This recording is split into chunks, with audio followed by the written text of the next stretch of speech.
Welcome to Creative Power, a podcast designed to help you claim the full spectrum of your creative potential. I'm Camilla Fellis-Arnold, and I'm passionate about discussing how we change the face of both the creative industries and how we interact with creativity itself, so that it nourishes our soul and helps us express ourselves with alignment, flow, and authenticity. Let's get started.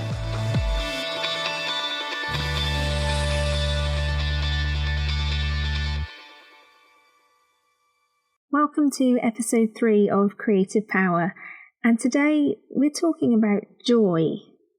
What's that got to do with creativity, you might wonder? Besides everything? Well, listen in and find out. It's very easy to get hung up on creativity having a tangible outcome, like I talked about in episode 2 when I was talking about redefining creativity. And by tangible outcome, most people will think a piece of art, or even that what we create needs to bring in a tangible income. That creativity for creativity's sake, that creating just for fun has no place in our lives because we have limited time, need to earn a living, etc., etc. We've got all these other responsibilities, so that there's no place in our lives for creating and just having fun. The truth is, it needs to be, in my opinion, the most important thing in all of our lives because of the limited time, because of needing to earn a living, because we don't practice enough self-care or set ourselves good boundaries. Fun and creativity go hand in hand and are often overlooked as a priority in our lives. Think about children for a minute. Most children, up until a certain age where they pick up those pesky labels, they'll all engage in creative activities. They'll paint, draw, make, play, read, imagine. They laugh, they smile, they have fun, they live joyfully. Now think about yourself for a minute. When was the last time you smiled? The last time you laughed so hard you cried and gave yourself stomachache? When was the last time you felt carefree, joyful, happy? For many of us, we can't find the answer, or it's way too long ago. And what happens if I ask you to think about the last time you were creative? Remember, this doesn't have to be conventionally artistic creativity. But think back, even if it feels like a long time ago, even if that means going back to when you were a child and you were finger painting, for example. How did you feel? Quite often, those things spark joy in us. We have fun, we make something that makes us smile or feel accomplished. Time disappears because we're enjoying ourselves. And that joy is something sorely missing for many of us. And often we don't know how to get it back because we are so focused on earning a living, keeping a roof over our heads, simply surviving, particularly during these times of the pandemic. But I ask you, is that really living? Now, I know this topic can be tough, but honestly, diving into the link between creativity and joy has had a knock-on effect to the rest of my life. And today I am inviting you to do the same. This topic of creative joy, it's quite a fresh one for me, because joy is how I solved my burnout and restarted my creative practice after many years of having zero outlet for my creativity in a personal way. I mean, I was still creating, but only if I was paid. So for me, restarting my creative practice just for fun was massive. It's been really important to me. So let me rewind back a little bit and recap on my story. I've had a love-hate relationship with creativity for many years. I've been through phases of flow and joy in the process, but as time went on and the need to earn a living became the priority, having fun creatively kind of went out of the window. As a teen, through college, university, and my early 20s, I had plenty of outlets for my personal creativity. They didn't go anywhere other than just bringing me joy. The biggest one was photography. And over time, the rest of my personal practice, creating blends and blinkies, etc., they fell away in favour of freelance jobs that earned money. But I did still find joy in taking photos. However, that eventually fell away too. I became very focused on work, very focused on trying to be successful. And then I started to feel overwhelmed all the time by the tiniest of things.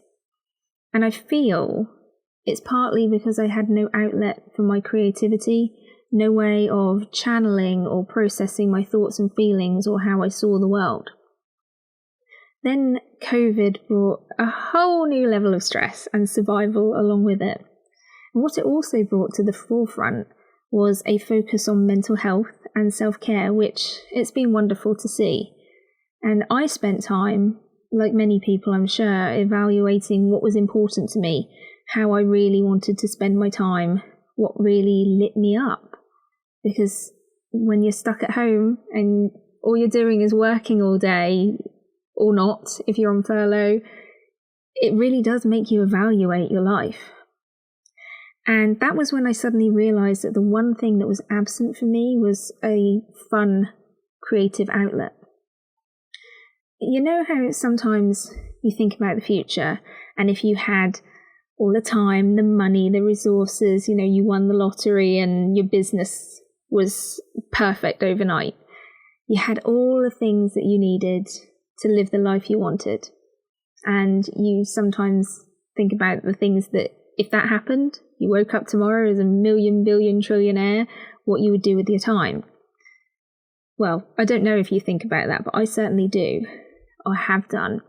And in those moments, a lot of things that I thought about I would do in my free time were fun. They were creative pursuits. They weren't things to make money. They were just things that nourished me, either creatively or just nourishing self-care, having fun, just living life. There had to be something in it, but I wasn't quite sure what.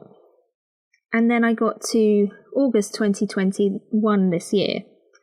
I had been doing my coaching hours, working on building resources for my business, and I'd started to get to the point where I knew who I really wanted to help, what I really wanted to do. And it was the middle of summer. The world had started to open up again this year. You could go out, you could even go on holidays. And I found myself exhausted, completely and utterly exhausted. I was struggling to do work, could not concentrate. Everything seemed to be taking 3 times longer than it normally would. And I didn't even care about what I was doing. I genuinely could not muster up the energy to even care about who I wanted to help or building my business. It was really bad. Everything kind of came to a head sometime in August, mid-August, I think. There was 3 nights in a row where I burst into tears randomly. I just sat there watching TV and just started crying my eyes out. And I'm not much of a crier, so my husband at first, he was very surprised. Next night he was curious, and then by night 3 he was genuinely concerned and sat me down for a chat. And so we had this talk, and he suggested that it might be burnout I was experiencing. And as soon as he named it, I felt like I wasn't going mad. I felt like I had been seen and understood.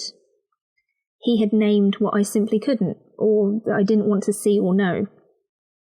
So I took several days off. Now I know that can be hard, but I basically did the bare minimum. So replied to the urgent emails and said, do you know what, I'm out of the office for a few days, I'll get back to you.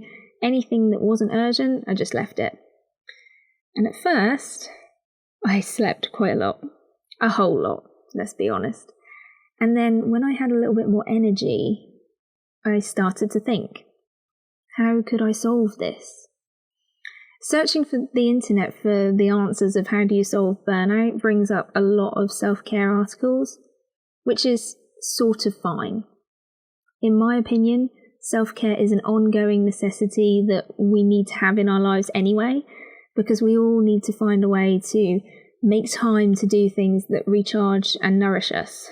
You know, that old adage is really true. You cannot pour from an empty cup.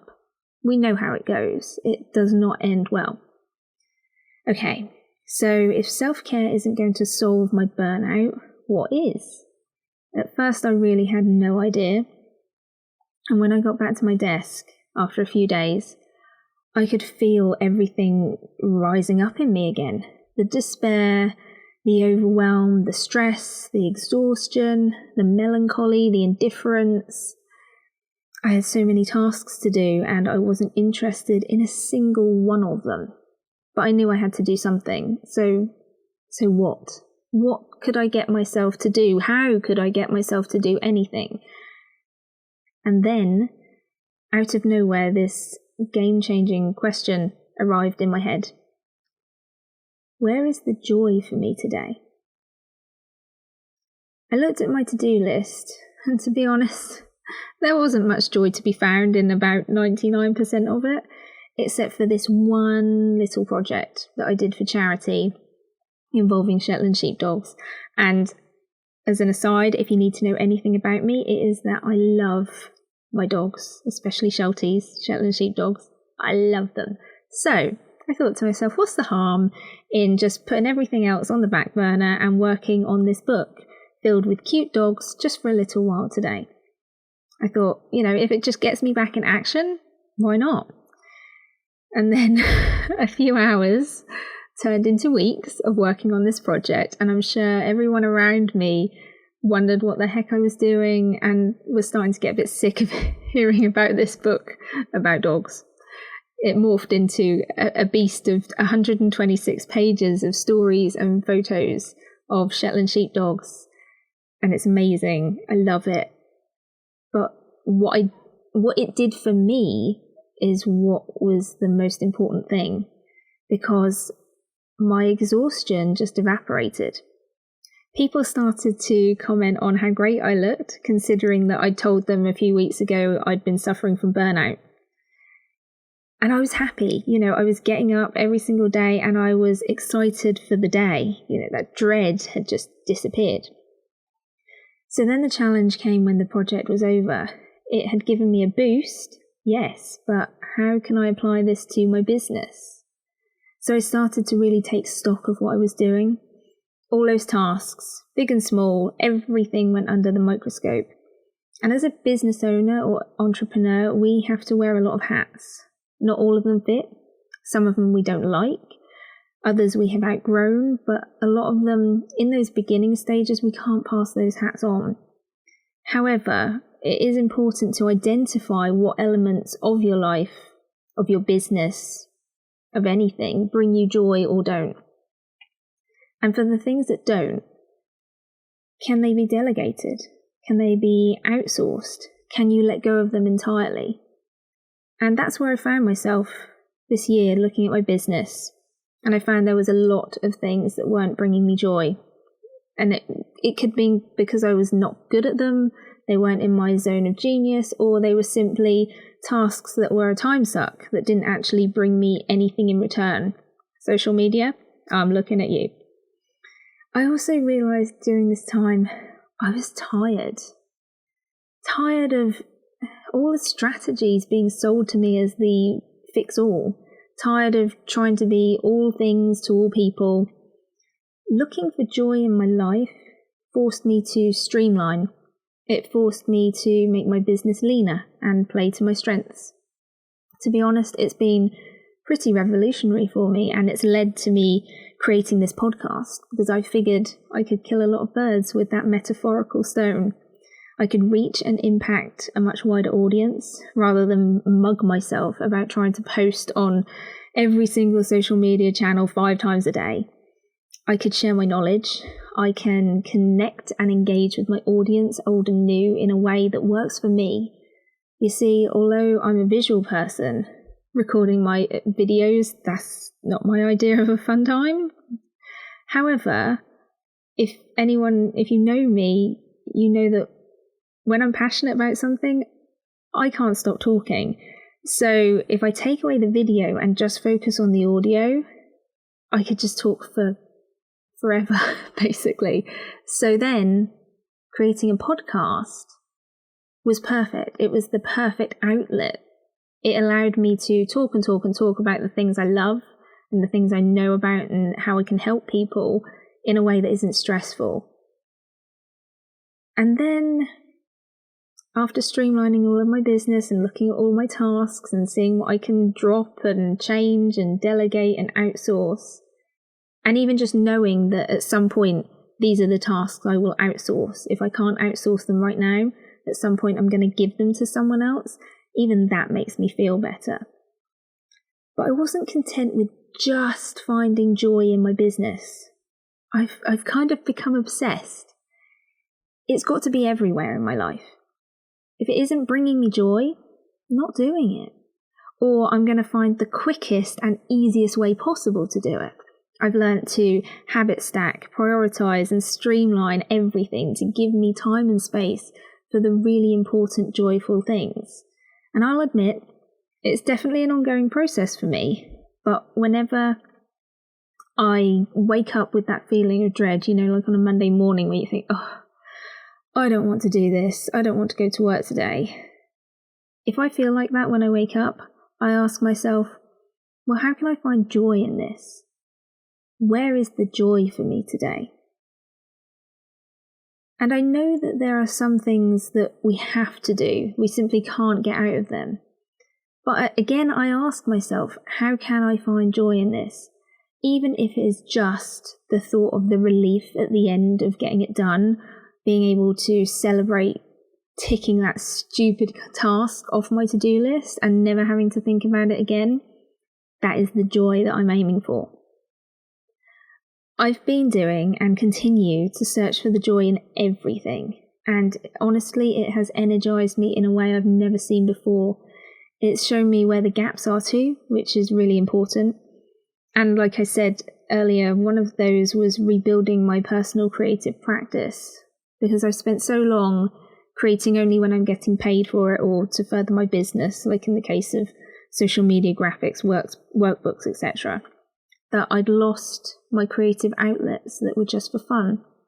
So the final step for me in this ongoing process is it's to start making something, anything, just because I can.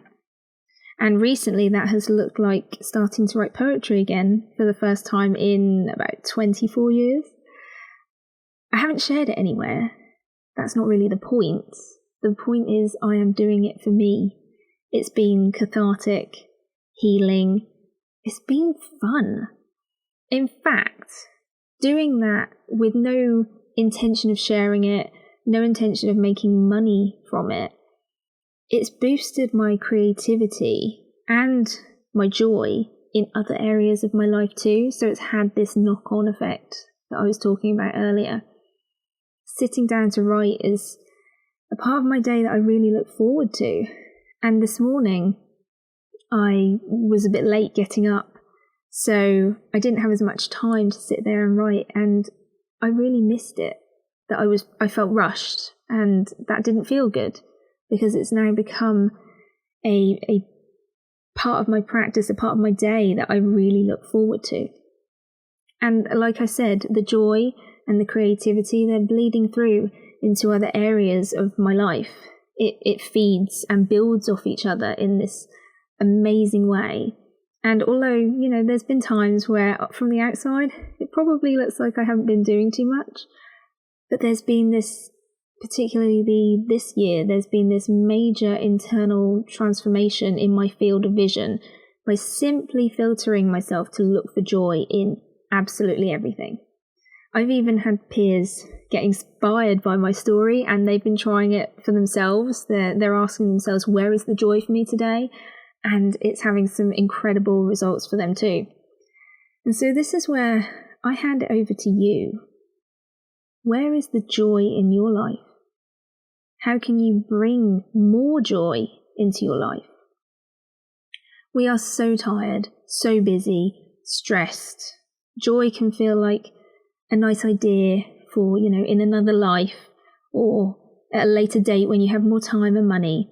But like I said at the beginning of the episode, we're not really living if we put joy as a low priority. Yes, it can take some adjusting for yourself and for the people around you. I've certainly found that not everyone sticks along for this journey when you put your own happiness and having fun as priorities in your life. But the quality of people who have stayed and the support that they offer, that's second to none. And the personal satisfaction, knowing that I'm chasing my own happiness, that you might find knowing you're chasing your own happiness, that's priceless.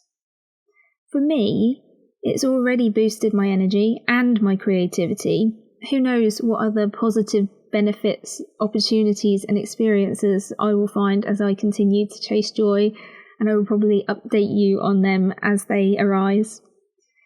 So as we finish this episode, I invite you, if you feel stressed, overwhelmed, burnt out, uninspired, or simply just fed up with life, try to find some joy today. Start simple. Cook your favourite meal. Write about your happiest memory. Look at some old photos. Get messy with some finger paints with your children. Anything. Everything. Start somewhere. Start anywhere. Because no one, and here's the truth bomb, no one is going to chase your joy for you. You have to do it for yourself. So, what can you do today that will bring you one step closer to joy? Go out on a limb and have some fun. Enjoy it. Life is for living, so do what makes you happy. And I would really love to hear from you about how you are going to go out and find some joy today. So don't forget to connect with me, send me a message on social media, and let me know what you are up to. I hope my story has inspired you to find the joy in your life and see what a difference it can make for you, because I know it's made a huge difference for me, and I just want to see everyone be able to do that because it's fun. I wake up in the mornings with a spring in my step. I'm more creative, more inspired, more energized, and that's what it's all about, isn't it? If we just spend our entire lives just doing that 9-to-5 slog and not finding any joy, any happiness in the process, then we're not really living. So go out and find some joy today. Have fun. Thank you for listening, and I will see you in the next episode.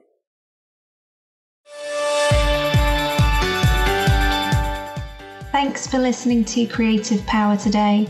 If you enjoyed this episode, please share it with your friends and consider leaving a review. To find out more ways you can connect or work with me, please visit www.camillafellisarnold.com/creative power.